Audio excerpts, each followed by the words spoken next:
Hello, my friend. Today I will tell you another long-forgotten legend. Close your eyes and let the magic transport you to Middle-earth. Our journey begins.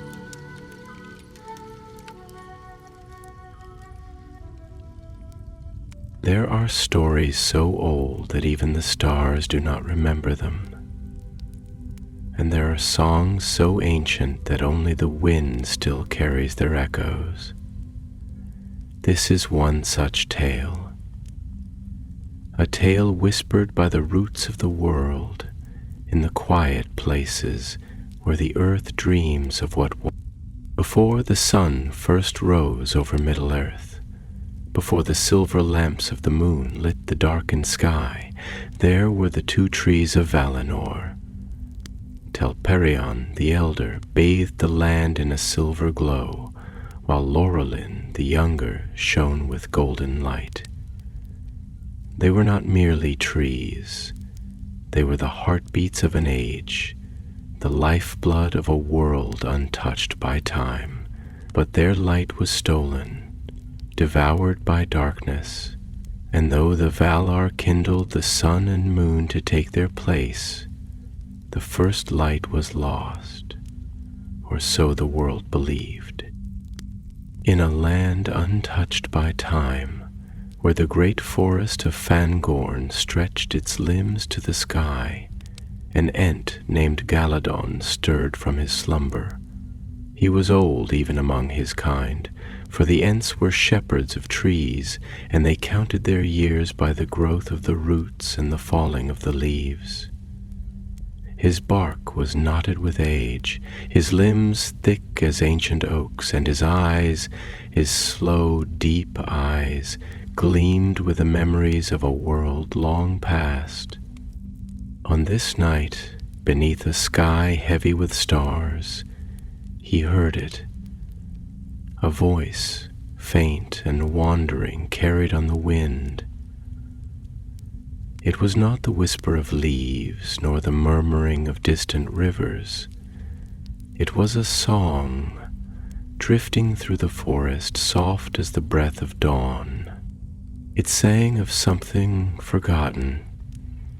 In shadow deep, in roots that twine, a spark of light still sleeps divine. By Yavanna's hand in secret laid, a sapling waits where none have strayed. Galadon's great limbs creaked as he turned his head, listening. It had been long, long indeed since he had heard such a thing. The trees of Fangorn knew many songs, but this was different. This was old beyond reckoning, older than even the oldest boughs that still stood. The words stirred something within him, a memory of ages past, when the world was green and the forests stretched unbroken from mountain to sea. It was said that when the two trees fell, Yavanna, the giver of fruits, wept, and in her sorrow she planted a final seed, a last remnant of their lost light. But it was only a tale, a whisper of the elder days. Or was it? Galadon's deep voice rumbled like distant thunder as he spoke to the trees around him. Do you hear it, my brothers? A song lost to time, now found again. The trees did not answer in words, for trees do not speak as elves or men do, but the wind through their branches sighed, and the rustling of their leaves was not of the night breeze alone. With slow, deliberate steps, Galadon began to walk. His roots pulled free from the earth, and the ground trembled beneath his heavy stride. He did not know where he was going, not yet, but the song called to him, pulling him forward like the river pulls a leaf upon its waters. He walked for many days, through glades silverlit by the moon and valleys where the trees whispered secrets older than stone. He walked past the edge of Fangorn, where the forest met the great lands beyond. The world had changed much since the days when Ents roamed freely, and he had no wish to tread where men had built their cities, where stone roads cut through the land like scars. But the song did not fade. It grew stronger. One evening, as the dusk lay golden upon the hills, he came to a place where the trees no longer stood. A wide meadow stretched before him, the grass swaying like waves in a silent sea. In the distance, a river wound its way through the land, glistening in the dying light. And there, upon the crest of a small hill, he saw her, an elf maiden standing alone. She was clad in robes of deep green, and her hair, dark as the night sky, fell in long strands over her shoulders. In her hand she held a slender staff of white wood, carved with the sigils of old. But it was her eyes that caught him. Eyes bright as the morning stars, filled with wonder, sorrow, and a knowing far beyond her years. She turned as he approached, unafraid. "You have heard it too," she said, her voice soft yet certain. Galadon studied her, the slow thoughts of an Ent turning in his mind. "A song of old," he rumbled, "a song of light lost in shadow." The elf maiden nodded. "I am Amdariel, keeper of the old songs. I have searched for many years, following only whispers and dreams. The world does not remember, but the roots of the earth do. The last light of the Valar still lingers, hidden deep, where few dare to tread." Galadon's branches swayed as he considered her words. He had not journeyed beyond the borders of Fangorn in many long years, but this was a path he could not turn from. "The light should not be lost," he said at last. "No," Amberdiel agreed. "It should not." As the stars bloomed in the heavens above, elf and Ent stood together upon the hill, two souls bound by fate and by song. And far away, where the world grew dark and deep, something stirred in the roots of the earth, a remnant of the elder days, a sapling waiting to wake. The stars stretched endlessly above them, cold and unblinking, their ancient lights spilling across the world in silver rivers. The sky itself seemed vast and eternal, an ocean of silent watchfulness, unbothered by the lives that passed beneath its gaze. The air was still, carrying only the whisper of unseen things, winds that had journeyed from distant lands, the soft sigh of grasses bending to the will of the night, the murmur of a river that had carved its path through the earth long before any living soul had walked these lands. And there, upon the crest of the hill, stood two figures, one vast and old as the trees themselves, the other slender and graceful as a willow bending to the wind. Galadon regarded the elf before him, his golden eyes gleaming in the dim light, the weight of centuries heavy upon his mind. His thoughts were not swift, not like those of men, nor even as quick as the song-filled musings of elves, but they were deep, layered like the rings of an ancient tree, thoughts that stretched far beyond the fleeting concerns of mortals. He saw in Amdariel something rare, something that stirred within him an echo of times long past, of memories buried beneath the weight of countless years.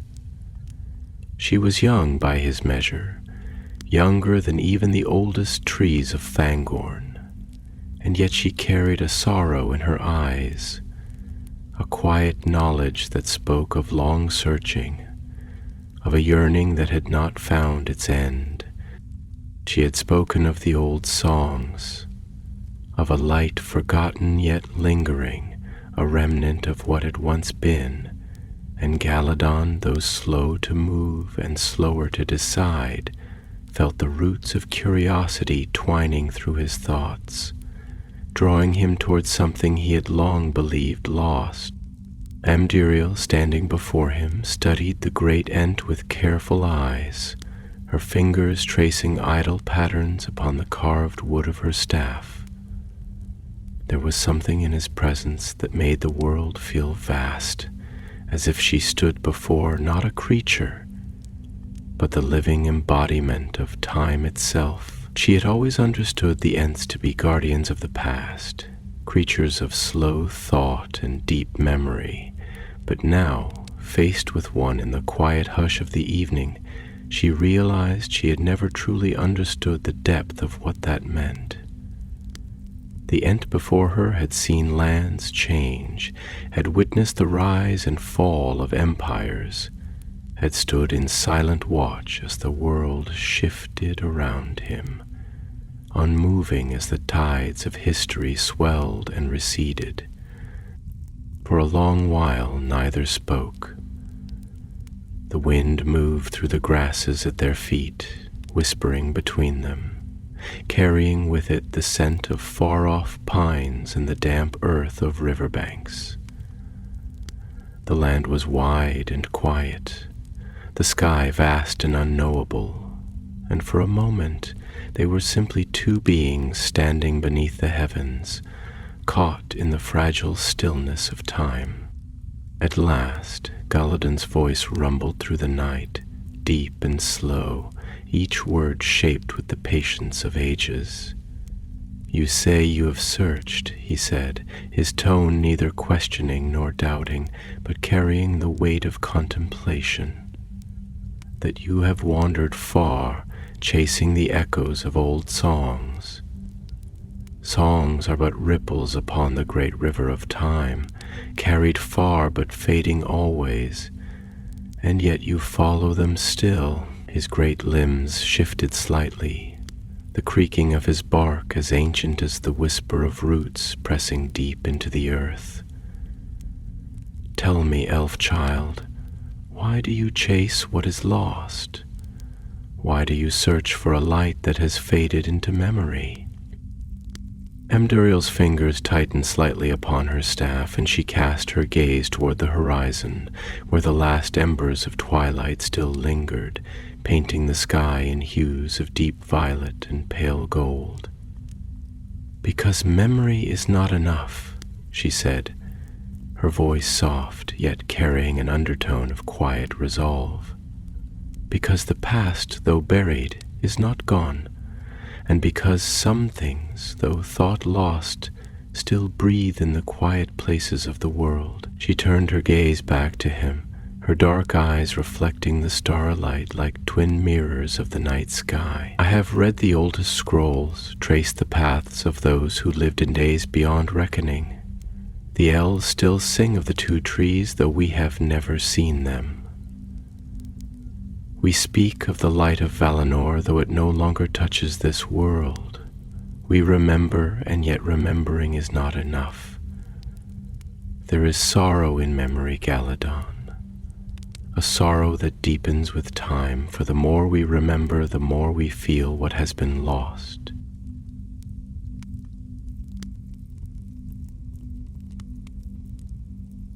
She let out a slow breath, as if exhaling the weight of years upon years of searching. "I have heard whispers, not only in books but in the wind, in the rivers that carry their secrets through the bones of the earth. There is something yet lingering, a spark that has not been extinguished, though the world believes it so. And if there is even the faintest chance that the light remains, should it not be sought? Should it not be found?" Galadon was silent for a long moment. The stars wheeled slowly overhead, their cold light indifferent to the hopes of those beneath them. He was not quick to answer, for Ents did not speak hastily, nor did they lend their thoughts to fleeting whims. His kind had seen the folly of rushing forward, had learned over endless years the weight of patience, and yet something stirred within him, a memory so distant it had almost faded, a time when the world had not yet been scarred by war and grief, when light had shone undimmed, and the voices of the Valar had still been heard in the gentle hum of the wind. The light of the trees was not meant to fade, he said at last, his voice heavy with thought. It was the gift of Yavanna, the lifeblood of a world unspoiled, and yet it was stolen, devoured by darkness, and now the world moves beneath the light of lesser things. But you speak of a remnant, a spark hidden in the deep places, in the forgotten roots of the world. He turned his gaze upon her, his ancient eyes gleaming with something unreadable. If this is true, if such a thing still lingers, then it is not only for the elves to seek. It is not only for those who remember. The light of the trees belonged to all the world, to every leaf and stone, to every creature that walked beneath their glow. He let out a sound that might have been a sigh, or perhaps only the shifting of wind through his great branches. And yet, what is lost is seldom found again. Time does not give back what it has taken. Abduriel stepped closer, the soft fabric of her robes rustling against the grass. Perhaps not, she said gently. But if time does not return what is lost, then perhaps it is up to us to seek it, to reach back through the veil of memory and bring into light what should never have been forgotten. For a moment Galadon said nothing, only stood in silent contemplation, his great form a silhouette against the endless sky. And then slowly, like the bending of an ancient bough, he nodded.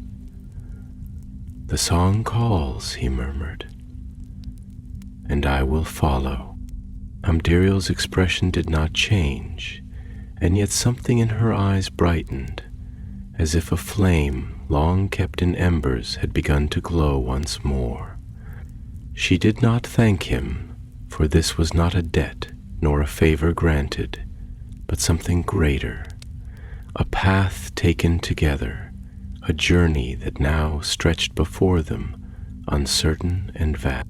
The wind stirred around them, carrying the scent of distant lands, the hush of unseen things moving beyond the edge of sight, and far away, beyond the reach of their voices, beneath roots tangled deep within the bones of the world, something waited, something that had not yet forgotten the light. The night deepened, stretching its dark mantle across the vast expanse of Middle-earth, and yet time itself seemed to slow in the stillness between the ancient Ent and the wandering elf maiden.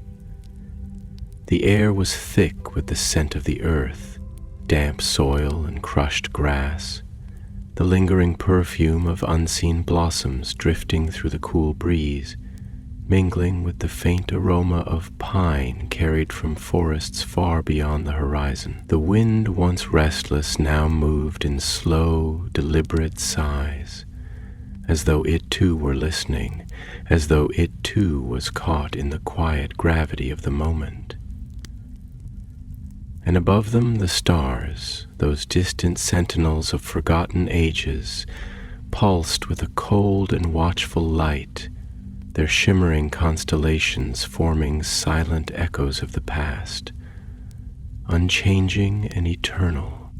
Galadon stood in quiet contemplation, his great limbs still, his golden eyes half-lidded, as though he were sifting through the deep and endless river of his memories, wandering through the tangled paths of thought that stretched across the breadth of ages.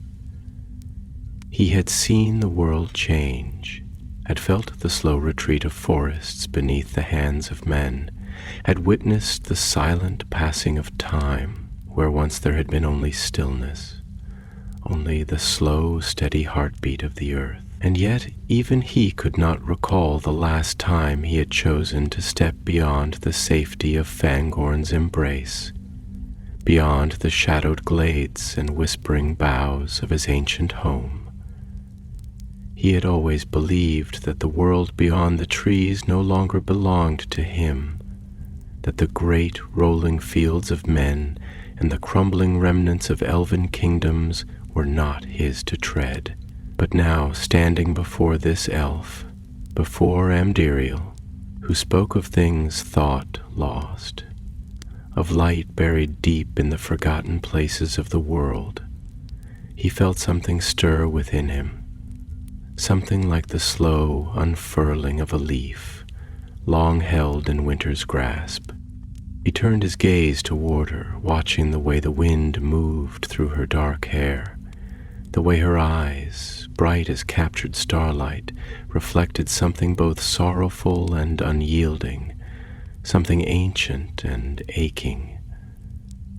There was a weight in her expression, not unlike the weight he carried in his own great limbs, and though she was young by his measure, he saw in her the same quiet weariness, the same deep yearning that had settled within his own heart. She was a seeker, a wanderer of the unseen paths, one who could not rest in the comfort of fading memory, but instead reached for something more, something beyond the distant veil of what had been lost. And perhaps it was that, more than anything, that called to him, that quiet refusal to simply let time carry the past away.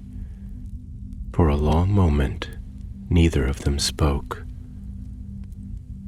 The silence stretched between them, vast and unbroken, filled only by the hushed voice of the wind.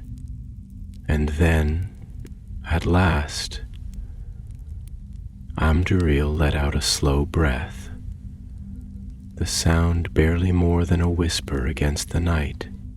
"There is a sorrow in forgetting," she said, her voice low though steady, shaped by thought rather than impulse, each word carefully woven with meaning.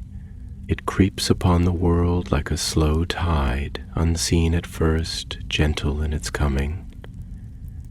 We tell ourselves that remembering is enough, that to sing the old songs, to keep the stories alive, is enough to hold back the dark. But memory is not light. It is not warmth. It is only the echo of what once was, only the shadow of a flame long since extinguished. And shadows, no matter how beloved, cannot keep the night at bay." Her fingers curled lightly around the staff she held, her gaze distant, unfocused, as though she were seeing something far beyond the grasslands that stretched before them. The elves still sing of Valinor, of the trees whose light once bathed the world in gold and silver. But even among my people, there are few who still believe in more than remembrance. The world grows dim, Galadon, not only in the lands of men, but in the hearts of all who dwell within it. And though I have walked the paths of old, though I have listened to the wind in its endless song, I have yet to find another who searches, who still believes that there may yet be something more than the past. She lifted her gaze to his, searching, waiting. "But you heard the song. You felt it. That means something." Baladin remained motionless for a long moment, the wind stirring the branches that crowned his great form, the quiet groan of ancient wood like the slow breathing of the earth itself. And when he finally spoke, his voice was a deep and resonant thing, carrying the weight of ages, shaped not by haste but by the steady patience of one who had seen the rise and fall of empires, who had watched forests grow from saplings into towering giants only to wither beneath the long fingers of time. There was once a time, he rumbled, when I did not count the days by the falling of leaves, a time when I did not stand in one place rooted in quiet watchfulness. There was a time when my kin roamed the great forests, when the voices of the trees were many and strong, when the world was vast and green and filled with the songs of things yet to be. I have seen the slow retreat of the woods, the quiet death of groves once teeming with life. I have watched as the lands of men stretched further and further, their roads cutting deep into the bones of the earth, their stone towers rising where trees once stood. And I have remained. I have watched. I have waited. His golden eyes narrowed slightly, the lines of his great face unreadable, carved deep as the roots of mountains. But you speak of something I have not seen. You speak of something that should not be, and yet... He tilted his head slightly, the movement slow, deliberate. The song calls to me still. Amdiriel's breath caught slightly, though she did not speak, only watched him, her expression unreadable. There is danger in seeking what was lost, Galadon continued, his voice a low murmur, almost as if he were speaking to the wind itself. The world does not give back what it has taken without cost, and time does not turn for the will of those who walk upon its path. The light of the trees was meant for all the world, and yet it was taken, devoured, buried in the dark places of the earth. If it still lingers, it does so not in the open, not beneath the warmth of the sun, but in shadow. And where there is shadow, his great limbs shifted slightly, his deep voice darkened. There is always something waiting.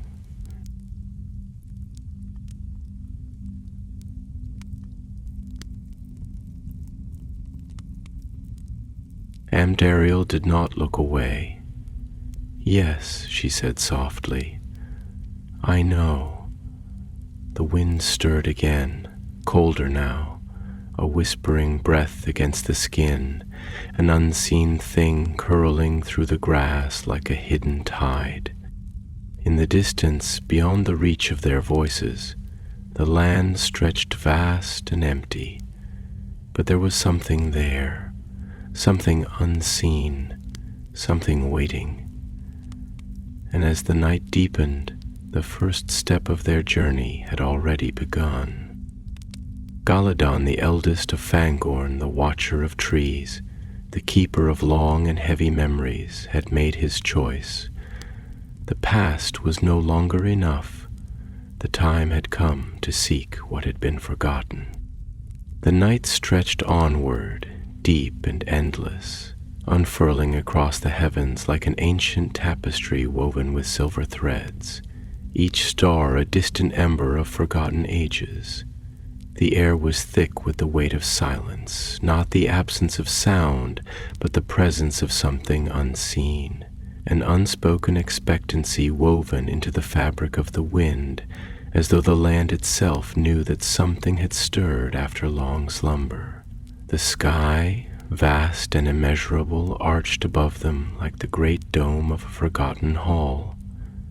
Its blackness limned with the faint glow of stars that seemed to watch, distant and unmoved, as though they too were waiting to see which road these two travelers would take. Galadon's great limbs remained motionless, though a slow, ponderous thought unfurled within him, stretching its roots deep into the tangled web of memory. He had spent centuries watching the slow ebb of the world's breath, had stood in the still places where time pooled like quiet waters, unhurried and patient, where the roots of old trees whispered to one another in voices too slow for most ears to hear. He had listened to the lament of forests that had faded into memory, had felt the echoes of things long past seep into the earth like rain into thirsty soil. And now, standing here, where the grasses swayed like an ocean beneath the touch of the wind, he felt, for the first time in countless years, the stirring of something not unlike restlessness, as though a branch grown still in winter's deep slumber had suddenly felt the warmth of the coming sun and remembered what it was to move. Ambience, her slender form wrapped in the soft twilight of starlight and shadow, stood before him, her gaze unwavering, dark as the deep places of the sea, luminous as the light caught upon its crest. There was something in the way she held herself, something poised between sorrow and defiance, as though she carried within her the weight of knowing too much, of having walked the long roads where all others had turned away. She did not move like one who followed simple curiosity, nor did she speak like one whose heart was untroubled. There was an urgency in her presence, quiet but insistent, like the first whisper of leaves before a storm. The wind shifted, a long breath drawn through the waiting grasses, rustling the hem of her robes as she looked toward the horizon, where the land met the sky in a line both sharp and infinite. When I was young, she began, her voice low, carrying the soft cadence of something more than mere words, something shaped by memory. I believed that the world was woven of songs, that every river and stone, every wind that stirred the leaves was part of a great and endless melody. The stars had their voices, and the mountains too, and in the stillness of twilight, when the sky was caught between day and night, I could almost hear it, faint, distant, but there. I thought it would never fade, that it was too vast, too eternal to be forgotten. She exhaled softly, though whether from sorrow or reflection Galladon could not yet tell. But I learned, she continued, that songs do not simply end, they are lost. Slowly, imperceptibly they unravel, fading not in great silences, but in small forgettings. A name unsung, a story unspoken, a whisper of something once known but now nameless. The world does not remember in great tragedies, Galladon. It forgets in small moments, in tiny, unnoticed absences, until one day there is nothing left at all. Galladon did not answer at once. His thoughts, heavy and deep, moved slowly through the vastness of time, drawing upon the long years in which he had watched and waited, upon the memories that lived within him like the rings of an ancient tree. "I have seen it," he said at last, his voice like the low groaning of earth beneath the weight of ancient roots. "I have seen the trees grow silent where once they sang. I have seen the rivers run dry where once they carried the voices of the sky. I have watched the long years pass, and I have learned that time does not steal with haste. It takes in stillness. It moves like ivy upon a ruin, creeping, climbing, until the stone is no longer seen at all." He tilted his great head slightly, his golden eyes gleaming beneath the starlight. "And yet," he rumbled, "you search still, you walk the paths long abandoned, chasing echoes of something the world has already given up. Why?" His voice was not unkind, nor was it dismissive, but heavy with the weight of an ancient question, the kind that had no single answer, the kind that had lingered in the hearts of those who still dared to remember. Ambience turned her gaze to him, the depth of it fathomless, her voice quiet but unwavering. "Because," she said, "if I do not, then who will?" Galadan considered this, the slow wind rustling the leaves upon his limbs, a breath of something unseen moving between them. He had known many who had watched, many who had mourned, many who had sung their songs in quiet lament for the things that had faded beyond reach. But few, so very few, had ever sought to reach beyond the shroud of time itself, to find rather than only to grieve. The stars overhead burned bright and cold, their light cast across the endless sky, indifferent and unchanging, and yet, somewhere beyond the reach of sight, beyond the veil of all things lost, there was something waiting, something not yet gone. "Where does the song lead?" he asked at last, the deep rumble of his voice stirring the air between them. Ambience did not answer immediately. Instead, she lifted her face toward the wind, as though listening for something just beyond the edges of hearing. When she spoke, her voice was distant, as though caught between the past and the present, between certainty and longing.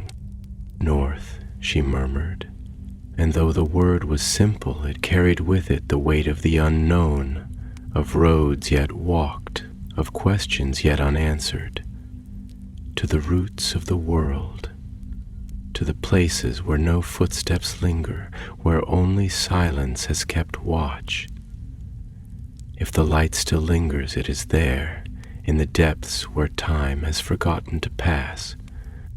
Galadan turned his gaze toward the northern horizon, where the sky stretched vast and unknowable, where the land fell away into the endless dark of distant places.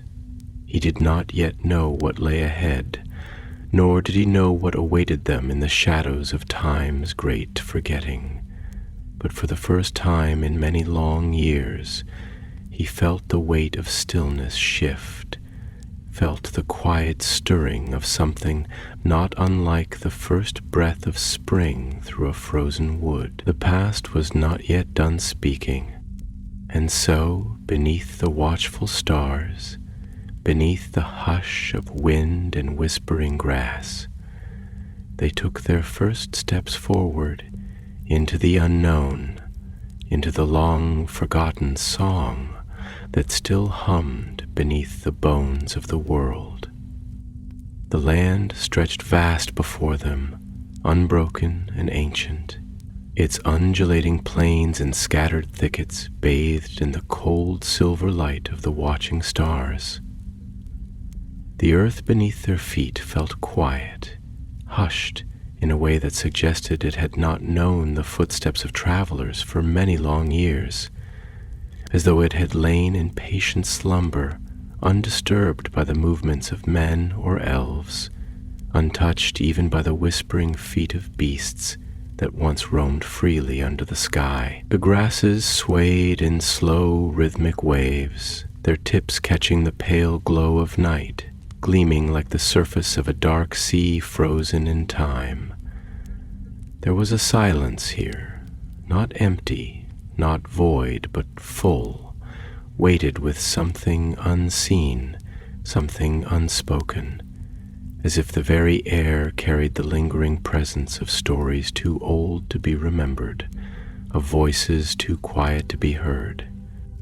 Galadan's heavy steps pressed deep into the soil, the slow creak of his limbs blending with the murmur of the wind, his great form moving like a shadow through the moonlit expanse.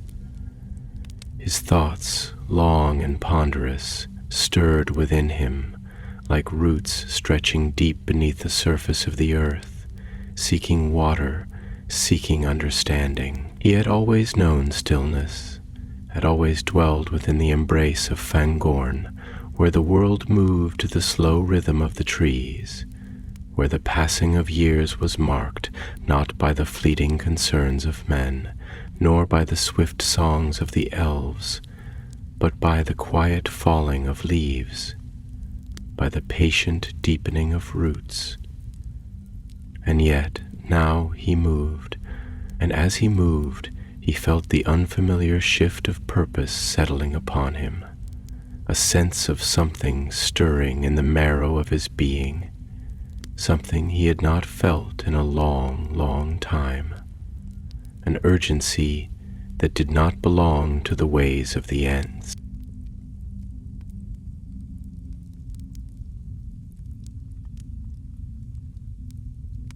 Abduriel walked beside him, her form a slender shadow against the night, her steps light though not without weight. She did not walk as one who wandered aimlessly, nor as one who sought only for the sake of seeking, but as one who carried something within her, something fragile yet unyielding, something that had grown within the quiet places of her heart, taking root in sorrow, in memory, in the unspoken longing for a world that no longer was. She had spent too many years searching, too many years chasing the whispers of things lost, too many years following the traces of a light she had never seen, but had always known to be real. And now, as she walked beneath the watchful sky, beneath the gaze of the endless stars, she felt it again. That quiet, aching certainty that she was drawing closer, that the path she had chosen was not one of folly, but one of necessity. The silence between them stretched long, but it was not empty. It was a silence filled with thought, with meaning, with the slow unraveling of understanding that required no words, only the quiet presence of another who listened without the need for speech. And yet, at last, it was Galadon who spoke, his deep voice like the low murmur of the earth shifting beneath the weight of time. "You say that memory is not enough," he rumbled, the words slow, deliberate, each one shaped by the vast expanse of his long thought, that remembrance alone cannot hold back the dark, that songs sung in mourning cannot bring back the light. And yet, elf-child, we are made of memory, are we not? We are the sum of what has been, of all that has come before.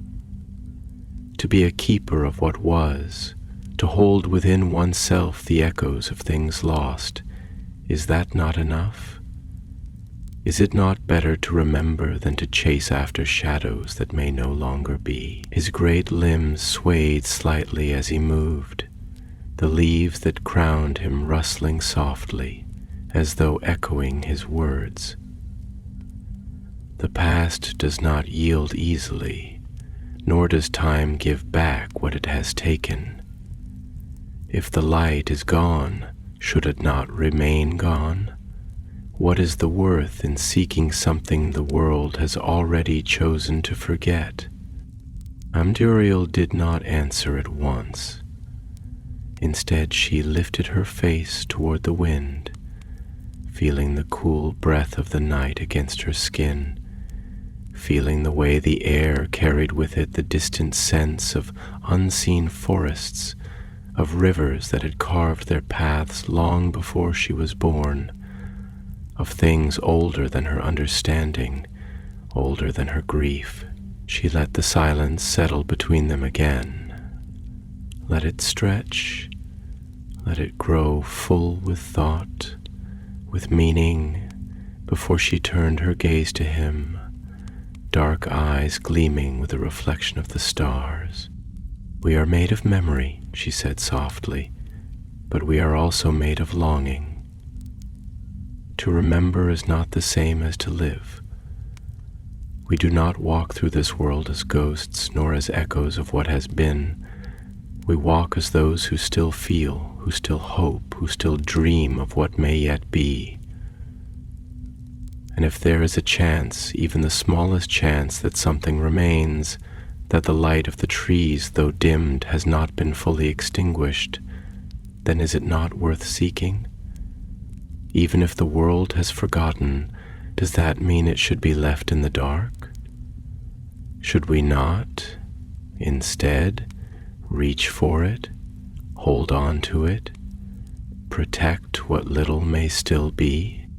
She let out a slow breath, closing her eyes for a moment before continuing, her voice quieter now, though no less certain. I have seen what forgetting does. I have seen how the world grows smaller, how the great halls of the elves grow emptier, how the songs grow quieter, how the stars seem colder with each passing age. We say we remember, but our remembering grows fainter with time. And I cannot stand idle and watch as all that was beautiful fades into nothing more than distant stories, nothing more than a flicker of something that once was. If there is even the faintest ember left, I will find it. And if there is none, then at least I will know that it was not for lack of searching. Galadon's gaze remained upon her, unreadable, golden eyes reflecting the faint glow of the moon, his great form casting long shadows across the open land. He did not speak for a long while, and when he did, his voice was quieter, though no less resonant. "You carry the weight of sorrow," he said at last, "but also the weight of hope. They are heavy burdens, elf child, heavier than stone, heavier than the weight of years. They do not lessen with time, they only grow." Abdiriel smiled faintly, though there was no mirth in it, only the quiet understanding of one who had already borne that weight for far too long. "I know," she murmured, "and yet I will carry them still." The wind stirred once more, cool against the skin, rustling the grasses, whispering through the air like the quiet breath of something unseen, something waiting. The night deepened around them, stretching vast and silent, and in the distance, far beyond the edge of sight, the land rolled into the dark toward the north, toward the places where no light had shone for many long years, and they walked toward it, not in haste nor in fear, but in quiet certainty. For though the past did not yield easily, and though the world had forgotten, there were still those who remembered, and there were still those who searched. The night deepened around them, pressing down like the weight of an ancient sky, a dome of shadowed expanse speckled with the cold, unfeeling fire of 1,000 distant stars. Their light was pale and silent, their distant glow carrying the echoes of forgotten worlds, places unseen and unreachable, lands that had burned and faded long before even the first voices of Middle-earth had sung their songs. In their watchful glow the land stretched vast and unbroken, a great and endless sea of shifting grasses and rolling hills, dark as ink beneath the hush of night. The wind moved in long, slow breaths, sighing through the fields like a weary thing, whispering through the hollows and rising over the ridges in a voice too ancient to be deciphered, yet too sorrowful to be ignored. There was an emptiness here, a silence that carried not only the weight of solitude, but the heaviness of something forgotten, something lost beneath the layers of time, buried in the quiet where no living thing had walked in long years. Galadon moved through the darkness with the slow, measured steps of one who had known patience beyond reckoning. Each footfall pressing deep into the waiting earth, each step a whisper in the great endless rhythm of the world's turning. His thoughts, vast and slow, unfurled like roots searching blindly through the deep soil of memory, winding through the corridors of time, brushing against echoes of voices long stilled, of forests that had stood before the lands of men were even shaped. He had never left Fangorn for more than a wandering's breath, never strayed from the whispering shade of its great trees. For what reason had he to go where the roots of his kin did not reach? And yet, here he was, in the open lands where no great branches stretched to the sky, where the world was too wide, too bare, too exposed. He had not thought to leave his home again, but the song had called to him, and now, as he moved beneath the gaze of the cold stars, he wondered if the song had called him toward something more than a memory, toward something yet to be found. Beside him, Amdriel walked in quiet thought, her steps light but unhurried, her slender form moving like a shadow upon the wind, wrapped in the silver glow of the night, her dark hair shifting with each breath of the unseen breeze. There was a stillness to her, not the stillness of quiet repose, but the stillness of one who carried too much within them, of one whose mind wandered the roads of thought even as their feet walked the earth. Her gaze, though forward, was distant, as though she looked not only at the path ahead, but at something far beyond it, something unseen, something that had not yet come to pass. And yet, for all the weight of her thoughts, she did not falter. She moved with purpose, with certainty, though it was not the certainty of knowing where the road would end, but the certainty that it must be walked nonetheless. The silence between them stretched long, filled only by the murmuring hush of the world's breath, by the rustle of unseen creatures stirring in the grasses, by the distant sigh of the river, its unseen waters moving like silver veins through the darkness. And then, at last, it was Umdiriel who spoke, her voice soft, but carrying within it the weight of something that had long sought words. "I once thought," she began, her tone thoughtful, measured, her gaze remaining upon the horizon as she spoke, "that to seek was enough, that if I walked far enough, if I listened long enough, if I searched with all that I had, I would find what I sought, that the world would yield its secrets to those who were willing to seek them. But I have learned that the world is not kind to seekers, nor is it generous to those who ask for what it has buried. It does not return what it has taken simply because we desire it. Time does not unmake itself for the sake of those who walk its roads." She paused, drawing a slow breath, as if tasting the weight of her own words before continuing. "And yet, despite all that, despite the years I have spent following nothing but whispers, despite the silence that answers more often than not, I cannot turn away. I cannot let myself be still. It is not only the light that I seek, Galadon, not only the remnant of what was.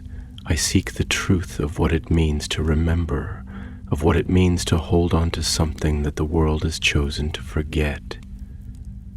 I seek to know if what is lost is truly beyond reach, or if it only waits for those who are willing to reach further."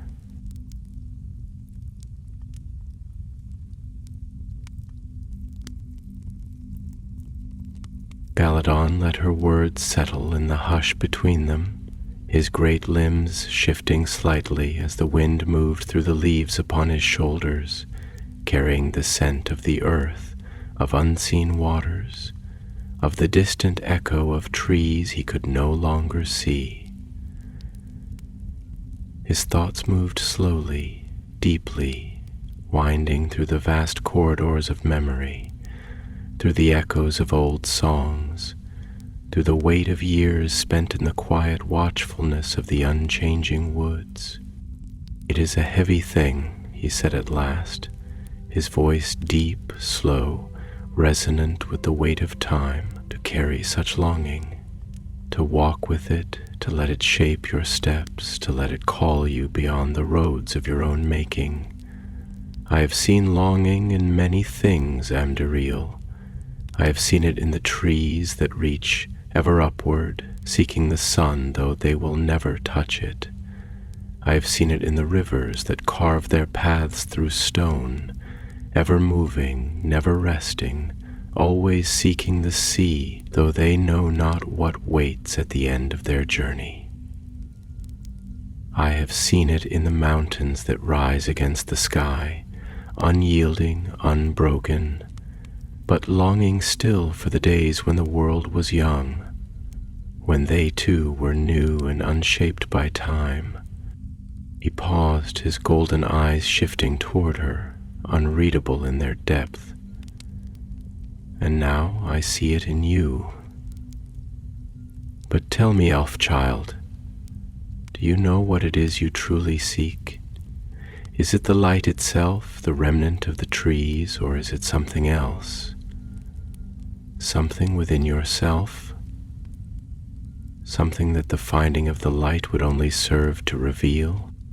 Amdiliel hesitated, her steps slowing for the briefest moment, her breath catching in a way so faint it might have gone unnoticed by any other. Her gaze turned away, not in avoidance but in thought, in the quiet searching of her own heart, and for the first time she did not have an answer. The wind stirred again, cold against the skin, carrying the scent of distant things, the hush of unseen places, the whisper of something waiting beyond the veil of sight. The stars, ever watchful, burned with quiet indifference, and the land stretched onward into the unknown. And still they walked, not in haste nor in fear, but in the slow, unyielding rhythm of those who seek not only what is lost, but the meaning of loss itself. The night stretched long, a seamless veil of shadow draped over the vast expanse of Middle-earth, and yet it did not feel empty. There was a weight to the silence, not the absence of sound, but the presence of something unseen, something older than the hills that rose in the far distance, older than the rivers that had carved their winding paths through the bones of the land. It was a silence that carried the echoes of forgotten things, of voices long stilled, of memories pressed deep into the soil like the roots of trees that had never been named. The stars above burned cold and distant, scattered across the sky like fragments of something broken, a shattered remnant of a time when light had not been a thing stolen, when the glow of the two trees had still bathed the world in gold and silver. And beneath them, beneath that vast and indifferent sky, two figures moved through the darkness, one towering, ancient as the oldest groves, the other slender, silent, a shadow of thought wrapped in the pale shimmer of the moon's reflection. The air was cool, touched with the distant breath of unseen waters, the damp scent of earth and growing things mingling with the crisp sharpness of the wind that carried whispers from far places. The land was changing beneath their feet. The soft, rolling meadows of the south had begun to fade into something wilder, something untouched, where the trees did not grow in neat gatherings, but sprawled in tangled, unshaped masses, their limbs twisting toward the sky in silent longing. These were the old woods, the forgotten woods, where the echoes of Yavanna's first song still lingered in the deepest roots, where the earth held on to secrets even the wise had long ceased to seek.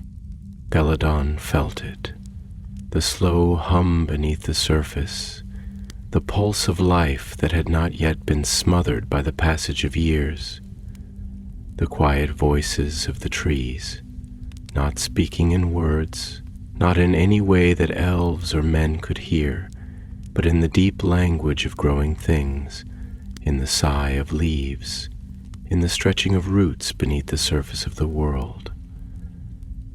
It was fainter than he remembered, like a song sung from a great distance, a melody half remembered, and yet it was there, and it was enough to stir something in him, something he had long believed had gone dormant, a feeling that had not touched his heart since the days when the great forests of Arda had still been whole.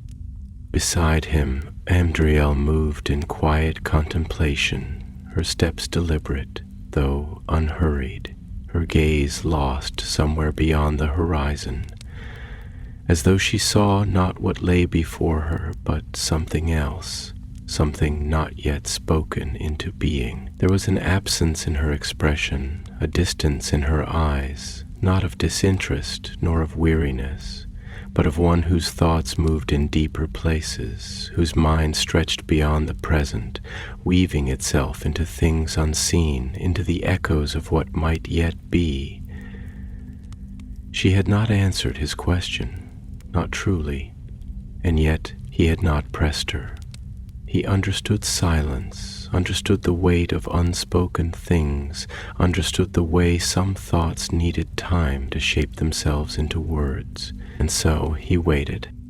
At last, when the wind had shifted, when the scent of damp stone and hidden roots had begun to creep into the air, when the trees around them had grown taller, their branches stretching high, their bark dark with the memory of ages past, she spoke.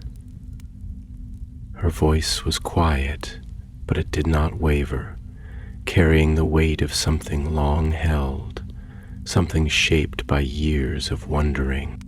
"I do not know," she admitted, her words slow, thoughtful, as though she were speaking not only to him, but to herself. "I do not know if I seek the light itself or only what it means to me. I have followed this path for so long, chasing only whispers, only the faintest traces of something I have never seen, and I have told myself that it is the light I seek, that it is the last remnant of the trees that calls me forward, but sometimes I wonder if it is not the light itself, but what the light represents, if it is not the thing that was lost, but the fear of losing more." She let out a slow breath, her fingers tightening around the staff she carried, though her steps did not falter. "The world grows dimmer, Galadon. It is not only the light of the trees that has faded, it is the light in the hearts of those who once held it dear. The elves depart, the great halls stand empty, the songs grow quieter with each passing age. I seek the last ember of something that should never have been extinguished, because I do not know how to live in a world where there is no one left to remember it." Galadon listened, the slow turning of his thoughts moving like deep roots pressing into the ancient soil. He had known many voices over the long years of his wandering, had heard the songs of elves and the laughter of men, had listened to the quiet sorrow of trees that had stood too long without their kin. But this was something else. This was not the voice of one who only mourned the past, nor of one who merely longed for what was lost. This was the voice of one who could not let go, of one who carried within her the weight of a world slipping away, who clung to the last threads of something that had already begun to unravel. "You fear the silence," he said at last, his voice deep as the groaning of old boughs in the wind. "You fear the day when no voices remain to speak the names of the things that were. You walk this path not only because you hope to find what was lost, but because you cannot bear to turn away and let it be forgotten." He paused, his great limbs shifting slightly, the leaves upon his shoulders rustling like distant waves. "But tell me, Amchilio, if you find nothing, if the light is gone, if the last song has already been sung, will you still walk this road? Or will you turn away, knowing that the world will go on, even if it forgets?" Amdiril faltered, just for a moment, just long enough for her breath to catch, for her fingers to tremble against the wood of her staff, for her gaze to flicker, not with doubt, but with something deeper, something raw. And then, after a long, aching silence, she lifted her eyes to him, and her voice, though quiet, was unwavering. "I will walk it still," she said, and there was no hesitation in her tone, no uncertainty, only the quiet certainty of one who had already made their choice long before the question had even been spoken. "Even if I find nothing, even if the last ember has turned to ash, even if the world has already forgotten, I will still remember, I will still seek, because if I do not, then who will?" Galadon did not answer. He only watched her, watched the way the starlight touched the edges of her features, watched the way the wind moved through her hair, the way the trees around them seemed to lean in, listening, as if the earth itself had taken note of her words. And in the long, quiet space between them, in the hush of the forgotten woods, in the slow breath of the land that had not yet faded, he understood.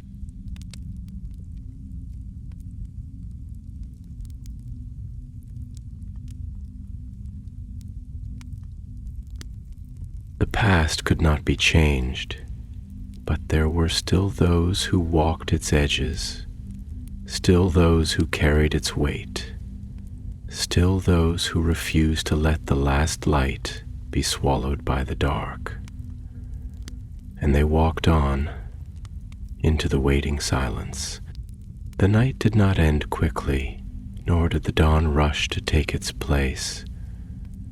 It stretched long and quiet, lingering in the deep valleys, caught in the hollow spaces between the rising hills, woven into the mist that curled through the trees. Unwilling to release the world from its grasp, the stars had begun to fade, swallowed by the slow creeping pallor of morning, yet the sky remained heavy with shadow, its vast expanse neither light nor dark, but something caught between, something that did not yet know whether to surrender to the day or hold to the hush of night. The wind moved sluggishly now, no longer sharp and restless as it had been beneath the watchful stars, but slow, weighted, dragging through the branches of the ancient trees as though reluctant to stir them fully awake. The land itself seemed caught in a moment of waiting, as if it too held its breath. Beneath the half-light of morning, Galadon moved with the unhurried grace of old things, his steps slow, measured, each footfall pressing into the damp soil with the weight of years beyond counting. He could feel the ground beneath him, could sense the shifting of roots beneath the surface, the quiet pulse of life buried deep, the slow stretch of unseen things that had not yet risen from their sleep. There was something familiar in the air now, something that had begun to stir within him the moment they had crossed into the deeper woods, though he could not yet name it, could not yet shape the thought into certainty. It was not the voice of the trees. No, the trees here were quiet, their whispers mere murmurs at the edge of his senses, neither calling to him nor turning him away.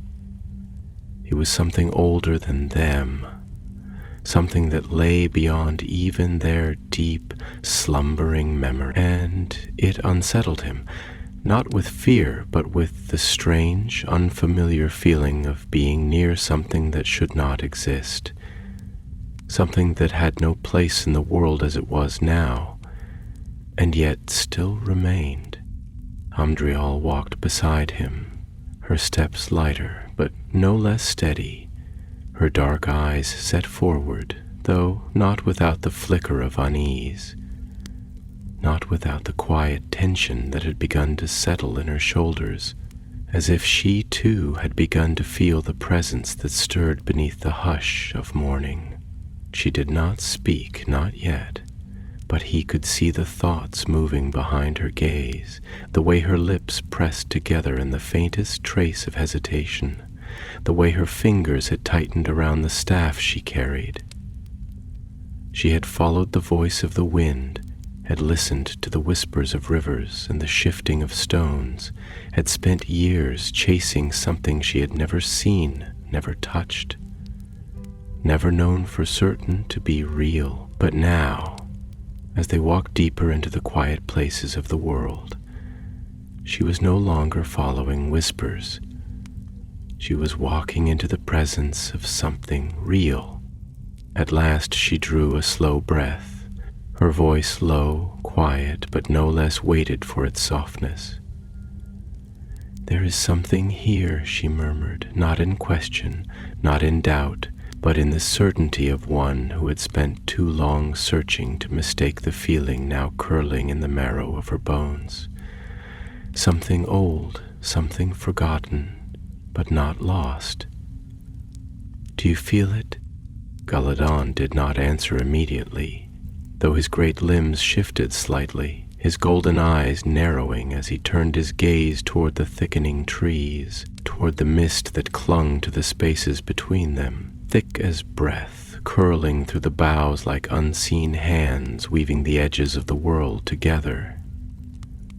"I feel it," he rumbled at last, his voice low, the slow groaning of ancient wood shifting in the wind. "It does not call to me as the trees of Fangorn do, nor does it push me away. It only waits." Amdiriel exhaled softly, though whether in relief or quiet unease, even she did not know. "It has been waiting a long time," she said, her fingers tightening against the wood of her staff, as though to remind herself that she was still here, still moving, still flesh and blood in a world where such things could be lost too easily. "I do not know if we were meant to find it, or if it has only remained because no one has dared to search for it before, but it is here." Galadon was silent for a long moment, the slow shifting of his great frame the only answer he gave at first, the deep breath of the earth stirring beneath his feet as though it too was waking from a long, long sleep. And then, at last, he spoke, his voice heavy with thought, with the weight of time pressing down upon each word. "Not all things that wait do so to be found," he said, the golden gleam of his eyes darkening slightly as he turned them toward her, toward the quiet tension in her shoulders, toward the flicker of something unreadable in her gaze. "Some things remain because they were never meant to be touched again." Amdiriel stilled, the breath catching in her throat, though she did not look away, did not falter beneath the weight of his words. "Perhaps," she admitted, her voice quieter now, though no less certain. But I have spent too many years following shadows, too many years chasing the echoes of things already gone. I will not turn away now, not when I can feel it beneath my feet, not when I know that it has not yet vanished. If it still lingers, then it is not beyond reach. Not yet. Kaladin studied her for a long, slow moment, the ancient grooves of his bark catching the dim light of the waking sky, the slow shifting of his great limbs, a quiet testament to the thoughts moving within him. He had spent his years in the stillness of old things, had watched as the world moved around him, had listened to the voices of the forests fade one by one until only the memory of them remained. He had never sought to change what was. He had never sought to grasp at things that had already slipped beyond the reach of time. But this was different. He could not yet name why, could not yet shape the thought into something solid, something certain, but he felt it, as surely as he had felt the song that had called to him from the wind, as surely as he had felt the roots of the world beneath him, waiting, waiting, waiting. And so, after a moment, he nodded. The mist thickened as they moved deeper, curling around their limbs, winding through the boughs of the trees, pressing against them like the hush of breath caught between words. The trees grew taller here, their trunks dark, thick, their branches heavy with leaves that seemed to drink the dim light of morning, casting long shadows that stretched in twisting shapes across the ground. The earth beneath their feet was damp, rich, the scent of deep roots and old stone filling the air, mingling with something else, something faint, something lingering just beyond the senses, not yet seen, not yet touched, but there. And as they walked, as the hush of the waiting woods pressed in around them, Amdiriel felt it, for the first time in all her long years of searching, not a whisper, not an echo, not the distant trace of something lost, but the presence of something real, something that had not yet faded, something that had been waiting. The mist had thickened into something more than air, something almost tangible, wrapping itself around the trunks of the towering trees like an old embrace, curling in slow, lazy tendrils along the damp forest floor. It clung to the branches, thick as breath, shifting in the dim hush of morning, swallowing sound, muffling the world into something half-formed, half-forgotten. The trees, tall and vast as sentinels of a long-buried age, loomed in silence, their trunks blackened with the passage of countless years, their limbs stretching toward the sky in gnarled shapes, as if reaching for something they had long lost the strength to touch. Their roots coiled beneath the surface, winding through the earth like veins, gripping deep, holding on to something unseen, something that did not wish to be moved. The air was heavy here, thick with the scent of damp soil and old leaves, with the ghost of something sweeter beneath it, a faint trace of something long past, something that did not belong to the world as it was now, but to the world as it had once been. Amdiriel felt the weight of it settling in her chest, felt the hush of the unseen pressing against her skin, against the quiet places in her mind where thought had not yet formed. She had walked long roads, had wandered through ruins swallowed by ivy, had traced her fingers over carvings too worn to read, had followed rivers that whispered of things that no longer had voices to tell their own stories. But this was different. This was not ruin. This was not something broken and left behind. This was something that had remained, something that had waited. And now, as she stepped deeper into the hush of the unseen, she felt, for the first time in all her long searching, that she was not walking towards something lost, but towards something that had been waiting to be found.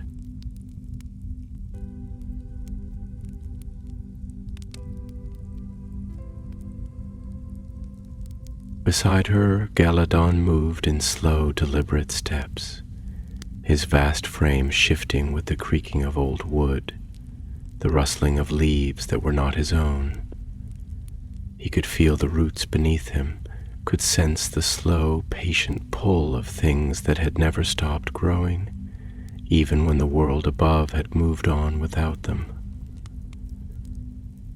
There was something here, something that had not yet faded into silence, though it had come close, so close he could feel it in the soil, in the way the air pressed against him, in the way the mist curled, not in randomness but in patterns, as if it moved with thought, as if it had memory of its own.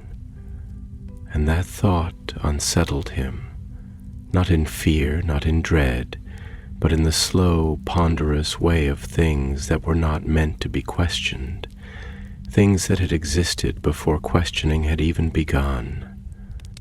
Adiriel's voice, when it came, was soft, though not uncertain, her words careful, as though she were shaping something, fragile in the air between them, something that might break if spoken too harshly. "There was once a time," she murmured, her fingers brushing absently against the bark of a nearby tree, her gaze distant, unfocused, "when the world did not forget, when the passing of time did not mean the fading of what had been, when memory did not slip through the cracks of the years like water through open hands. I wonder," she continued, her voice quieter now, though no less weighted, "if that time is truly gone, or if we only believe it to be so because we have allowed ourselves to forget how to hold on." Galadon turned his great head slightly, the slow groaning of wood moving against itself filling the silence between them, the golden gleam of his deep-set eyes unreadable beneath the shifting shadows. "Memory is a root," he rumbled at last, his voice low, heavy, carrying the weight of long thought. "It grows deep, unseen, silent. It holds the earth together, though none see it, though none think of it when they look upon the branches stretching toward the sky. But memory is also a river. It moves, it carries, it changes, shaping the land even as it carves through it. And rivers do not return to the mountains from which they were born. They do not flow backward, no matter how deeply we wish for it to be so." Amdariel exhaled slowly, her gaze shifting toward him, searching, though she did not speak immediately. She let the hush of the unseen settle between them again, let it weave itself into the spaces of thought, where words were not yet needed, where meaning could exist without shape. And then, after a long moment, she shook her head, though not in disagreement, not in defiance, but in something quieter, something sad. "Rivers do not return," she conceded, "but the sea is not the end of water. It rises again, it returns to the sky, it falls upon the earth and becomes something new." Her voice dropped lower, barely above a whisper now, though it did not waver. "Perhaps memory is the same. Perhaps it does not return to what it was, but that does not mean it vanishes. Perhaps it becomes something else, and perhaps that is enough." Galadon did not answer, not immediately. He only watched her, his great limbs shifting slightly, the leaves upon his shoulders catching in the slow, unseen currents of the mist, the weight of long years pressing into the stillness of his form, and then, after a moment, he inclined his head ever so slightly, a movement so slow it might have gone unnoticed had she not been waiting for it. "Perhaps," he rumbled at last, and though the word was simple, it was not empty. The mist stirred around them, thickening, winding through the trees like something alive, something moving, something shifting into form, into shape, though not yet fully revealed, and as they walked deeper into the hush of the unseen, Amdiril felt it again. Not a whisper, not an echo, not a memory slipping through the cracks of time, but something real, something waiting. The trees grew denser now, their trunks rising in great columns of darkened wood, their roots weaving together like the interlaced fingers of something vast, something unseen, something that had bound itself to the bones of the world and had never let go. The air was thick here, heavy, carrying the scent of something more than damp soil, more than old leaves, something richer, something that did not belong to decay, but to the fullness of things that had never ceased to grow. In a hand, just beyond the thickest cluster of trees, there was a glow. It was not fire. It was not the sun, nor the moon, nor any light that belonged to the world they had known. It was softer, subtler, a gleam woven into the mist itself, something that pulsed like the faintest ember of a once great flame, something that breathed not in the way of living things, but in the way of something that had never truly died. Amdiril stopped, her breath catching, though she did not yet reach for it, did not yet step forward. She only stared, her hands trembling against the wood of her staff, her pulse quickening in her throat, though she could not say if it was with fear or wonder or something between the two. Galladon was still, the hush of the unseen pressing against him, through him, around him. And then at last, in a voice deep as the roots of mountains, he spoke. "The last light," he murmured, the words scarcely more than breath. "It remains." And for the first time in all her long searching, Amdiril knew. She had found it. The glow did not shine as the light of the sun, nor did it glimmer with the cold brilliance of the stars. It was not fire nor moonlight, nor the flickering warmth of any lantern wrought by hand. It was something older, something softer and yet deeper, a radiance that did not break the darkness but wove through it, as roots weave through the earth, as veins of gold lie buried within stone. Hidden yet undeniable, it pulsed, not with the hurried rhythm of a flame consuming itself, but with the slow and patient breath of something that had never forgotten how to endure, something that had remained long after all else had been lost to time. The mist curled around it, folding into its edges like a living thing, shifting with every faint shimmer of light, as if even the air itself did not quite know what to do with something so old, so nearly forgotten, and yet still here. Amiriel did not move, did not speak, could not yet bring herself to step forward, though her whole body trembled with the weight of the moment, with the knowledge that this was not another whisper, not another flicker of memory slipping through her fingers, not another illusion built from longing and the hunger of hope. This was real. She could feel it, not only in her eyes but in her bones, in the spaces between her ribs where breath had caught, in the trembling pulse at her wrist, in the place deep inside her mind where the wind had once only carried echoes of what might have been. It was no longer a question, no longer a doubt.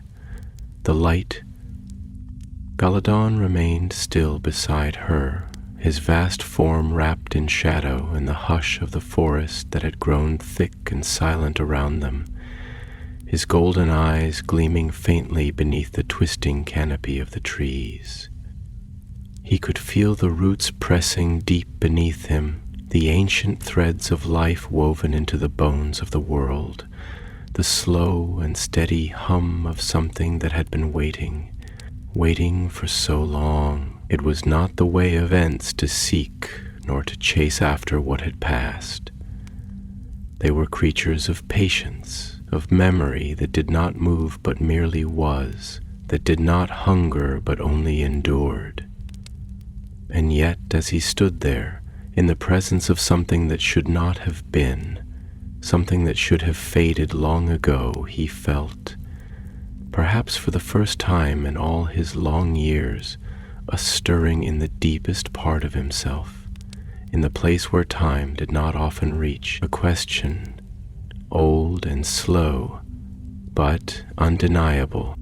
At last, Amdriel drew a breath, unsteady, almost reverent, as if she feared that even the air might disturb the fragile quiet that had settled around them.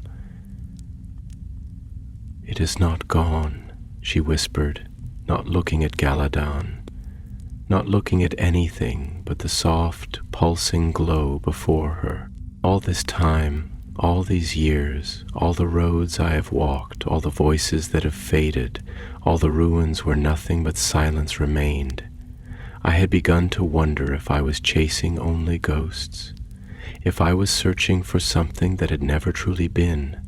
But this," her voice trembled, not with doubt, not even with fear, but with the overwhelming enormity of what lay before her. "This is real." Galadon shifted slightly, the slow creaking of his limbs like the groan of old boughs in the wind, though his great eyes remained fixed upon the light, his thoughts turning with the measured patience of roots stretching into the unseen depths of the earth. "Real," he murmured, and there was something unreadable in his tone, something deep and layered, as though even he, in all his slowness, in all his vast and endless patience, was struggling to shape the thought into words. Yes, but not unchanged. Amdriel turned toward him then, her dark gaze searching his, the flickering glow reflecting in the depths of her eyes. "What do you mean?" she asked, though part of her already knew the answer, already felt the truth of it winding through her mind, like the slow unfurling of ivy along an ancient wall.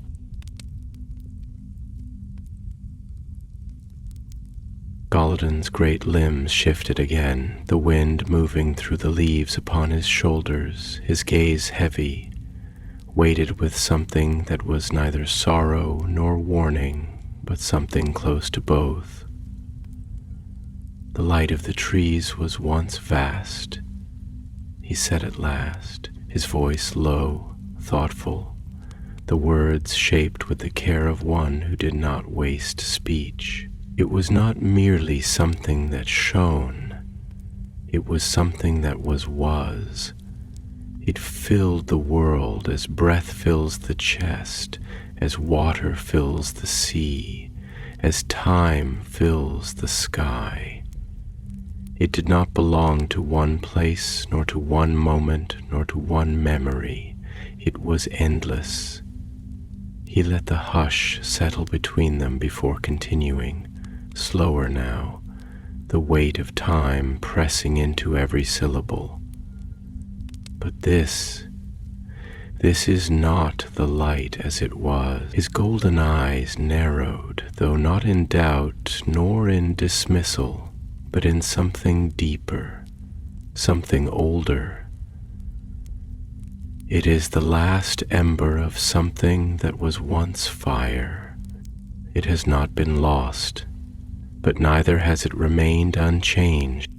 Amdriel swallowed, her fingers tightening slightly around the wood of her staff, the breath in her chest shallow, as though she had not yet remembered how to release it. "And does that make it less?" she asked, her voice quiet but steady, though she was not sure if she was speaking to him or to herself. Galanan did not answer immediately. He only watched, only listened, only let the silence turn the question over in the deep places of his mind.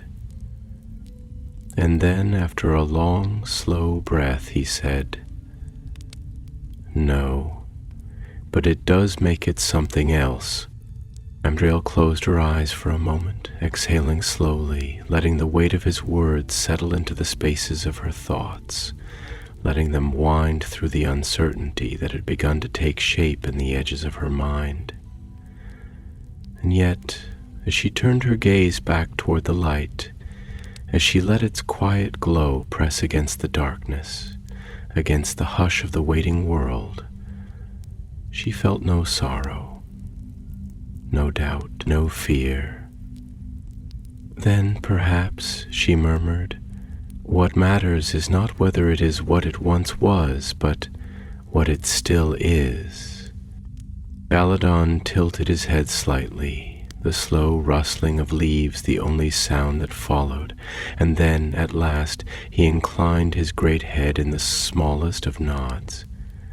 Amdiriel turned toward the light, and this time she did not hesitate. She stepped forward, past the edge of the mist, past the hush of waiting things, past the threshold of doubt and certainty, into the glow that pulsed softly, not with the fire of something that burned, but with the quiet breath of something that still lived.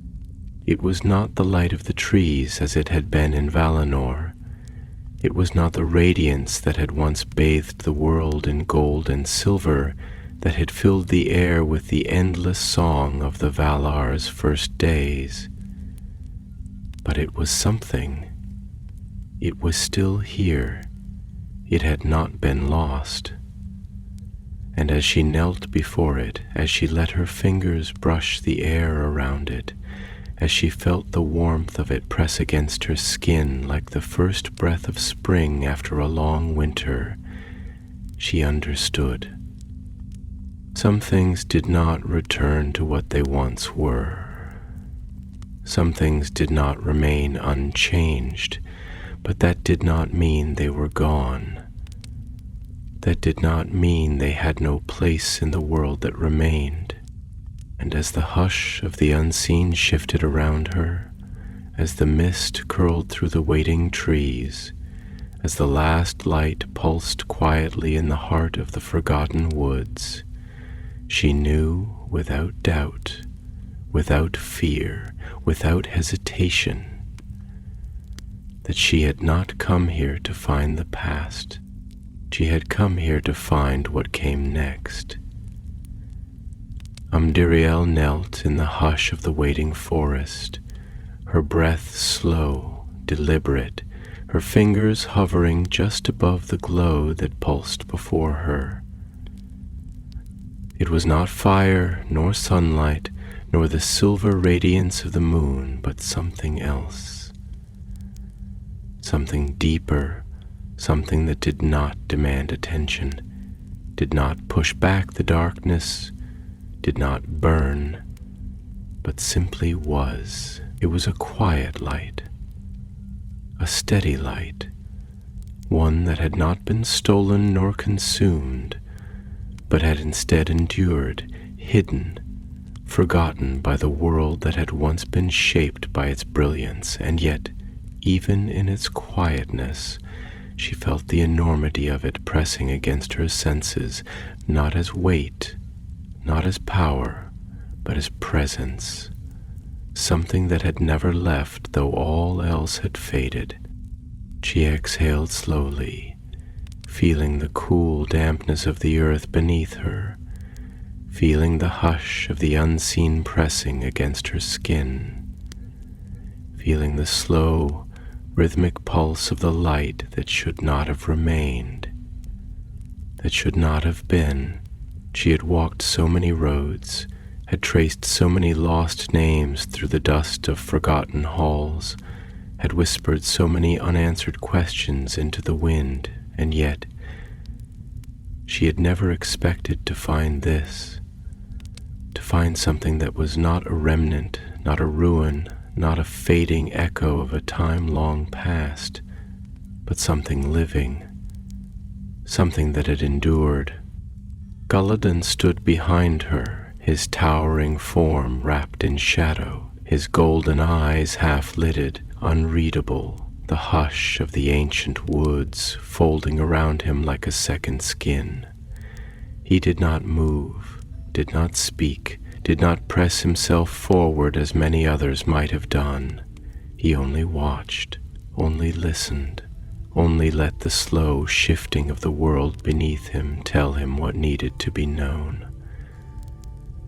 The light had not been lost. No, it had only been hidden. And for the first time in many, many years, he felt something shift deep within the marrow of his being, something slow and vast, something like the slow unfurling stretch of a root pressing through stone, something like the weight of rain pressing into dry earth after a long, long drought. The trees of Valinor were gone, and their light had been scattered, stolen, shattered beyond reckoning. But here was something that had not faded, that had not been unmade, that had not been swallowed by the dark, and that meant something. Amduriel's voice, when it came, was quiet but steady, shaped by wonder and certainty in equal measure. "It has not faded," she whispered, her fingertips brushing the edges of the light, though she did not try to take it, did not try to claim it as something that could belong to her, as something that could belong to anyone at all. It has remained, waiting, unseen but never gone. Gulladon let out a slow breath, a deep rumbling sound like the shifting of mountains beneath the weight of years. "Some things do not fade," he said, his voice low, contemplative, his great limbs creaking as he shifted, the quiet weight of ages pressing into every syllable. "Some things remain, even when all else is lost. Not because they are untouched by time, but because they know how to endure." Amdriel turned her gaze to him then, her dark eyes reflecting the glow, though she did not speak immediately.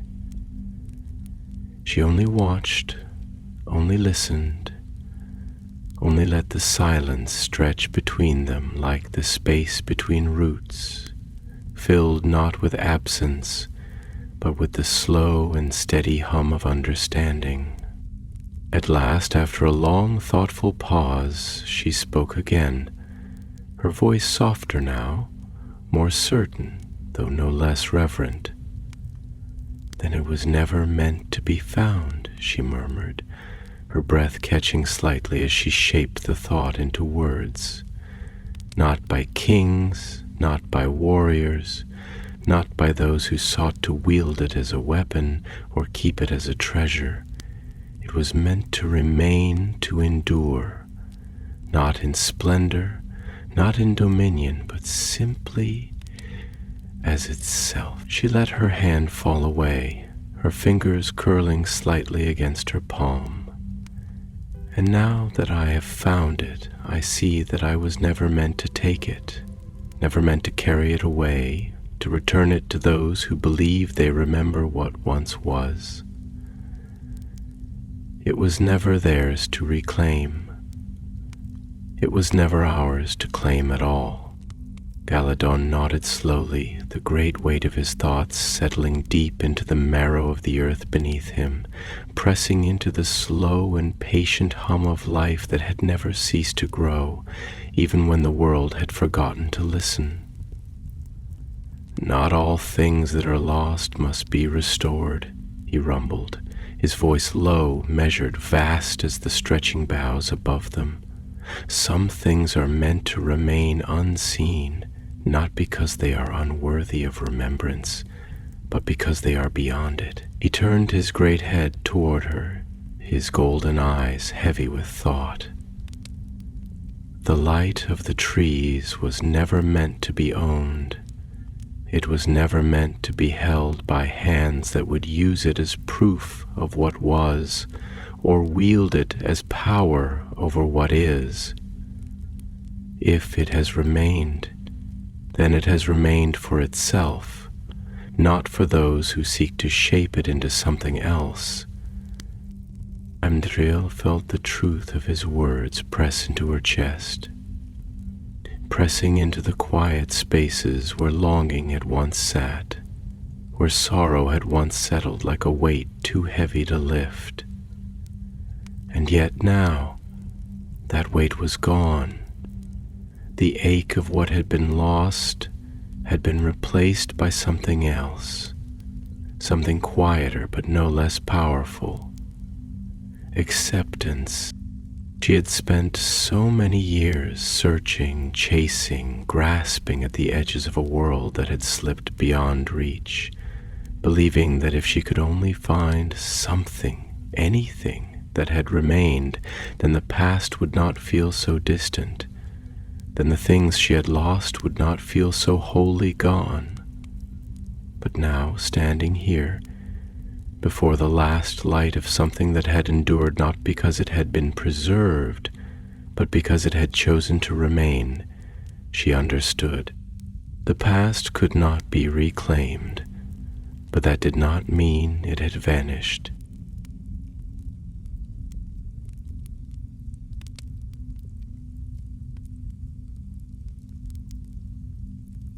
She let out a slow breath, her shoulders easing, the tightness in her chest unwinding, the ache of years spent chasing something she had never truly needed to find, fading into something else, into understanding, into peace. She did not need to carry the light with her. She only needed to know that it was there. She turned to Galadon then, her lips curling into a small, knowing smile, the weariness in her gaze no longer one of sorrow, but of quiet relief. "We leave it," she said, the words no longer a question, no longer uncertain. "We leave it as it is, as it was always meant to be." Galadon watched her for a long moment, the hush of the unseen pressing around them, the slow shifting of roots beneath them, the quiet, steady pulse of the light glowing softly between the trees. And then, after what felt like an eternity, he nodded. "Yes," he said, his voice low, slow, full of something vast and knowing. "We leave it." And so, beneath the hush of the waiting woods, beneath the silver veil of mist curling through the unseen spaces between root and stone, beneath the last lingering breath of a dawn that had not yet fully come, they turned away. And the light, undisturbed, unseen, unclaimed, remained.